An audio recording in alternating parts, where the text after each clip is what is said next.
Hello 474 students. This video is meant to be a short introduction to the Chapter 6 content on employer right responsibilities and employee rights. So we begin with a Dilbert cartoon here. The boss says tomorrow is the mandatory meeting on employee health and well-being. The meeting starts at 6 a.m. so it will interfere with your sleep and not your work. Doesn't that send a message that work is more important than health? Dilbert asks. The boss says, I hope so. That's the theme of the meeting. Healthy employees are unproductive. They're always exercising or eating fruit when they should be working. We prefer employees who work hard and die before their pensions start paying out. Dilbert says, suddenly I feel sick. The boss says, right on schedule. Right, so this is obviously a boss that does not respect his employees' rights to a healthy and happy workplace. But we do have to ask ourselves, why do we want to have healthy and happy employees? Okay, so there are two different perspectives we might take on this.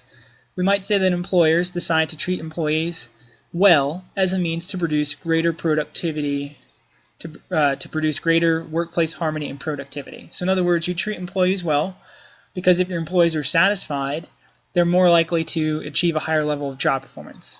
Conversely, we might say that employers treat employees well out of a Kantian sense of duty and rights, regardless of either the utilitarian or self-interested productivity consequences.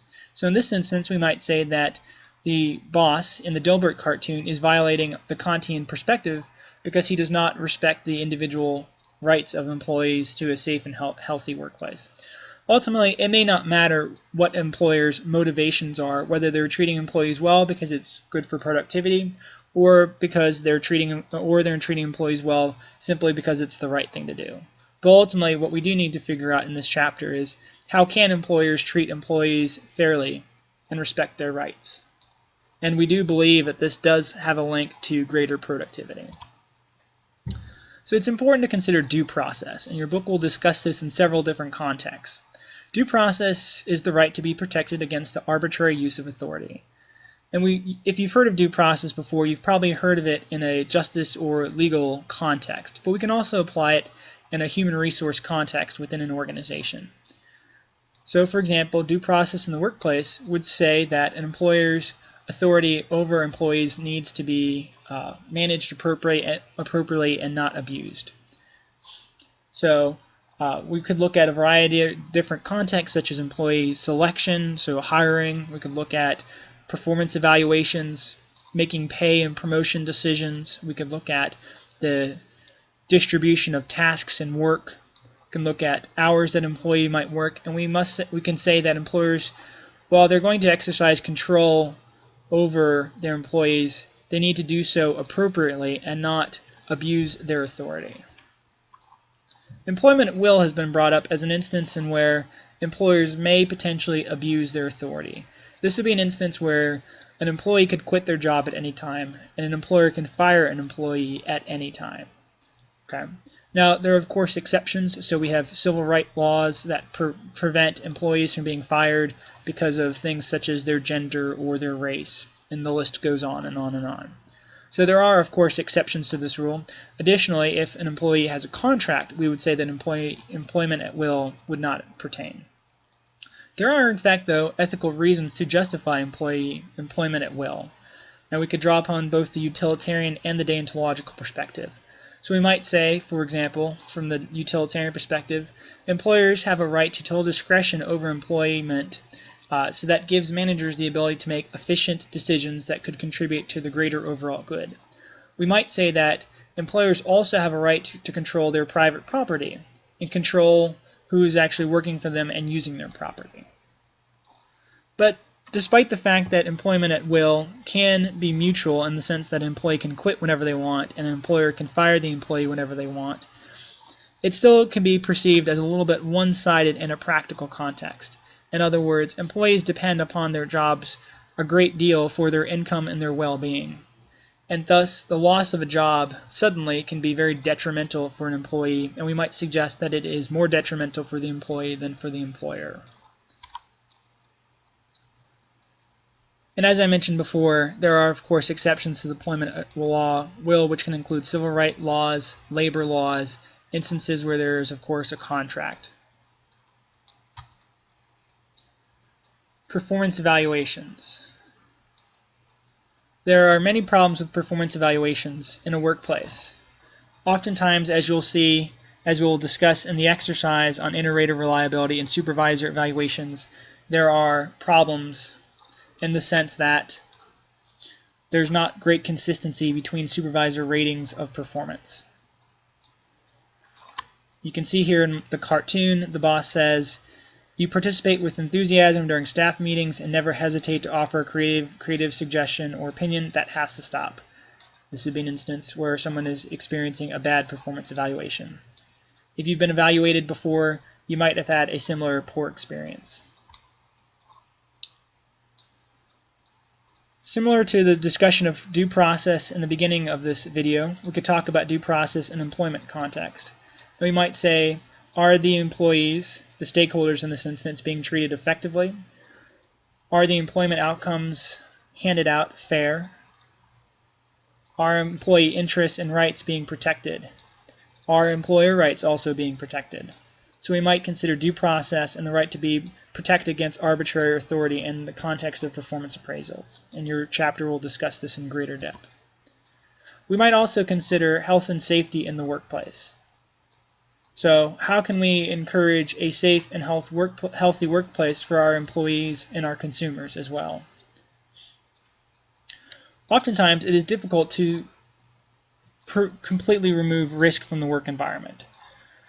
So there might always be a certain level of risk that someone might be harmed or injured on the job. So rather than talk about absolute risks, we might talk about relative risks. Risk can be defined as the probability of harm, and when we're discussing relative risks, we might do this by comparing the probability of harm in one activity relative to another activity.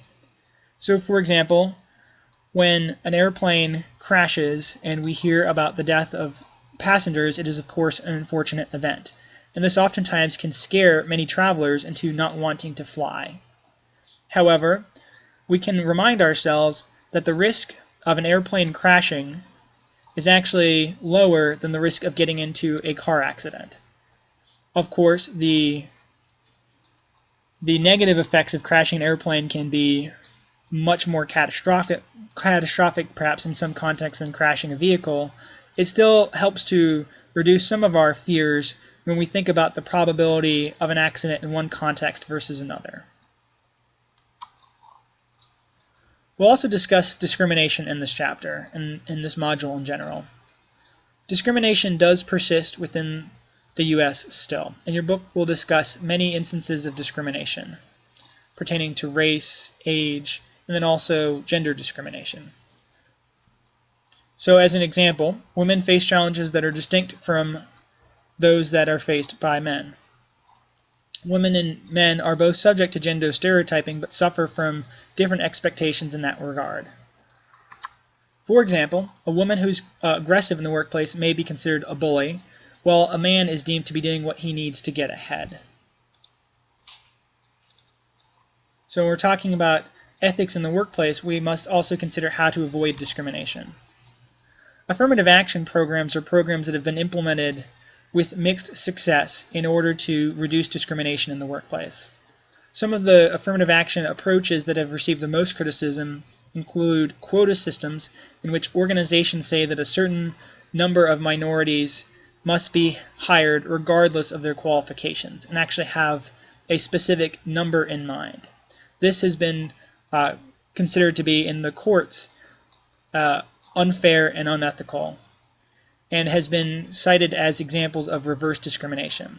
So this would be discrimination against those individuals who are traditionally considered to be in power or the majority, such as white males between the ages of 18 and 39, for example. Other affirmative action programs have received more support when they include approaches such as recruitment. So rather than dropping the standards for, let's say, a job, we might try to increase the number of minority applicants that apply, so that we can still achieve diversity within our workplace without necessarily having to change the standards or engage in discrimination, reverse discrimination. Reverse discrimination is also a little bit more complicated than people might recognize. For example, we might consider the fact that to avoid discrimination, we put statements in our job postings and scholarships which say that women and minorities are strongly encouraged to apply. This is meant to help those who have been in categories that have been traditionally discriminated to feel welcomed and feel as if they have a chance when applying for jobs or scholarships. However, qualified individuals who are in those traditionally powerful categories might feel discouraged from applying for these jobs or scholarships if they see such strong affirmative action statements. They might perceive that if they're equal to a minority or a female individual, that they might be reverse discriminated against. Thus, even organizations that are trying actively to avoid discrimination may in fact implicitly have a negative effect on qualified individuals in those traditional powerful categories. So of course these are all complicated questions which we'll dive into in this module. And that ends the introduction to Chapter 6.